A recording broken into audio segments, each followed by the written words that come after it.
Now, before I go any further, I want to make something extremely clear here. According to Artillery, there is no official versions of the machine. So you see people talking about a V1 versus a V3 versus a V5.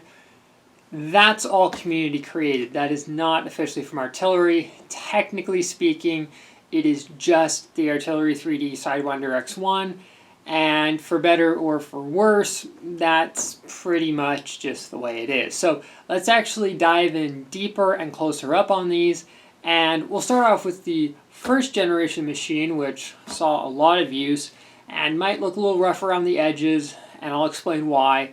And then we'll jump on over to the newest machine, and we'll kind of compare them side by side. But I will say, not all the changes have been good, not all the changes have been bad. My opinion.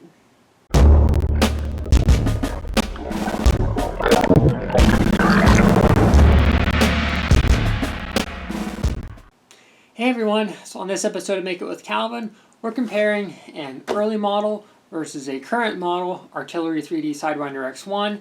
Before I go any further, the versions that people talk about are community created. That is not an Artillery thing, so I am not going to be using the terms V1, V3. There's no real official rules about that, and to keep things simple, they're all the same machine at the core. You will see though they have made some running revisions, but at its core, it's the same machine. So let's dive in.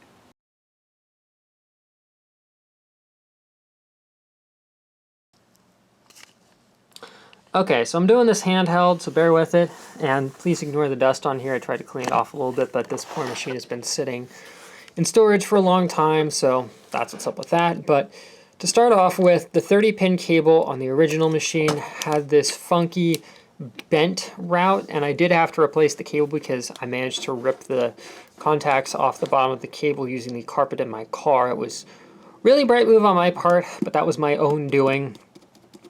But I know that this caused quite a lot of issues for people, and it definitely was not exactly the most best thought out thing.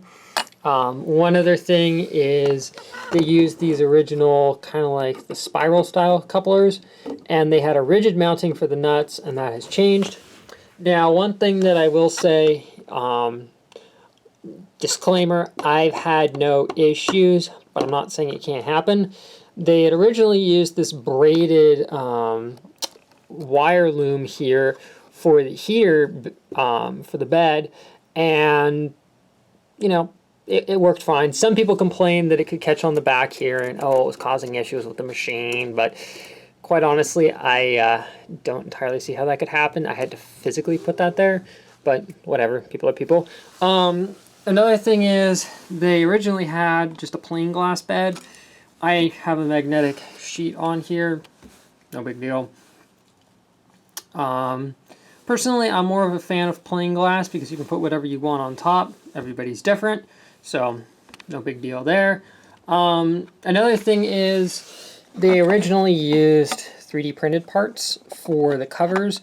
I don't have a problem with that. I thought that was actually pretty clever. I mean, heck, Prusa prints most of their machines, and everybody seems to think they're the greatest thing on the planet. But that aside, that was how they did it on the original one.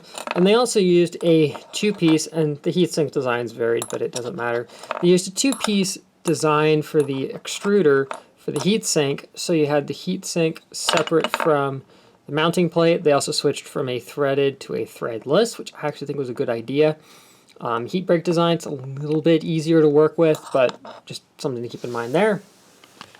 Now moving over to this side of the machine, they originally had a tiny cooling fan on the side here, which, you know, say what you want about it. It got the job done, but it wasn't the best. The other thing that was kind of scary was this setup over here. I can't say how many times I dropped an SD card in there, and my own fault when I was trying to remove a print once. I was an idiot. I was probably really tired, and I hit the edge of the USB drive, and I pretty much snapped the solder joints off. So if I really wanted to, I could get a replacement for that, but you know, I just used the micro SD instead. No harm, no foul. But yes, I did lose cards in there, and yes, that was annoying.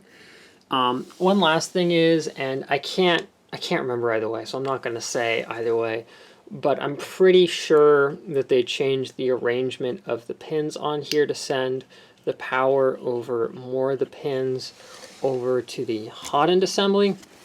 And the other thing with the Hotend assembly is I think they should have kept it, but I also understand that a lot of people did not understand how these locking connectors worked. So personally, I think those were way better because they literally physically locked in place the cable like that, and it made it much less likely to, come on camera, to yank themselves out. But you know what? It is what it is. So let's jump over to the new machine and talk about that.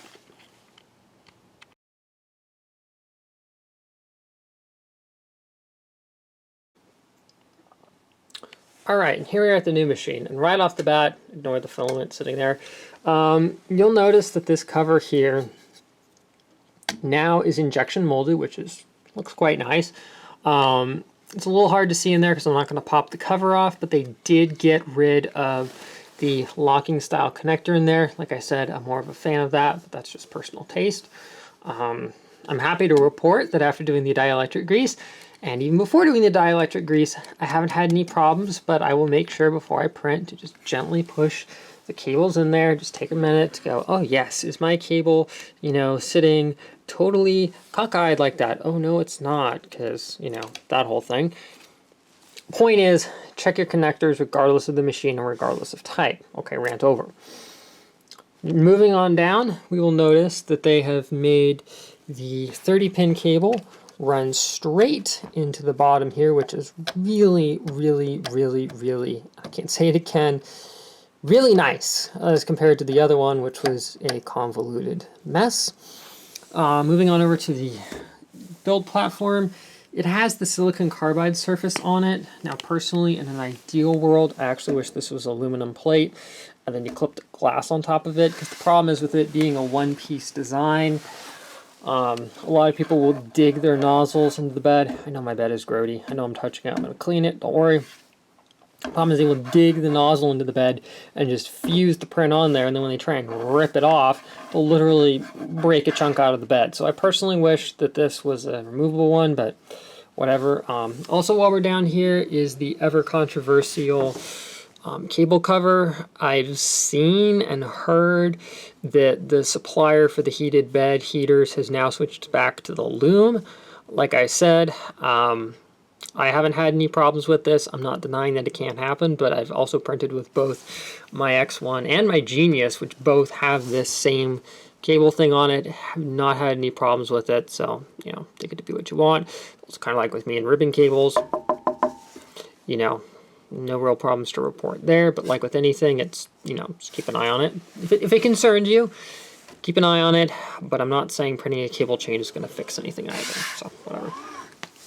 Now moving our way on over, it's a little bit of a tight squeeze here, but you'll see that where originally there was the fan, now is just an opening, and the fan itself lives about where my hand is underneath. It's a nice large fan, so just keep in mind that this machine needs an air gap underneath it, so don't go putting this thing on the carpet, or, well, probably just shouldn't do that in the first place, because you will suck up a lot of dust and lint and things you don't want inside the machine, and you'll block the fan up, which is not good. Now moving over to here, you'll see that they've done a really nice job of making it so while if you really wanted to, you could probably find a way to, you know, get the SD card to fit in there. It's a much, much tighter fit, and also the same with the USB. It pretty much blocks it in there. Now, I'm not saying that if I was to come along and, you know, strike the edge of this, I couldn't break it. I'm not going to do that, but that's a really nice touch on their part, making that better. Also, this is just cosmetic, but there was no sticker there, sticker there. Now, moving on up to the Hotend assembly, what they've done is they've switched over to a single piece design here. So the fan and, the heatsink and the extruder body are all in one piece. I've really not noticed any improvements, but that is also nice when you're trying to disassemble the machine. Now, the drawback is this part is more expensive, so if you do strip something out, it could be an issue. But if you really wanted to, you could probably actually keep one of these pre-assembled with like a 3mm setup, and I'll probably do a video on that sometime in the future, but oh well. So that kind of does it for the differences between the machines. Now, obviously, this is not an exhaustive list, and come on, camera, focus. Thank you. And as I've said before, you know, at the end of the day, there's always going to be people who say one version's better than another. But at the end of the day, both of them do good prints for me. Both of them get the job done. Both of them are the same machine at their core. So personally, I mean, if you know what you're doing, I don't have any problems with picking up an older machine for a good price. If you know what you're doing and you understand that it's probably going to have parts that are going to be a little bit harder to come by because things have slightly changed. Like I mentioned, the ribbon cables, I believe, got changed with their wiring layout, but whatever. The point being is, you know, it is what it is. At the end of the day, both still get the job done. I still stand by both of them. Both of them I still like. So, yeah. Hope you guys found this useful in some way or another. I'll see you here next time on Make It with Calvin.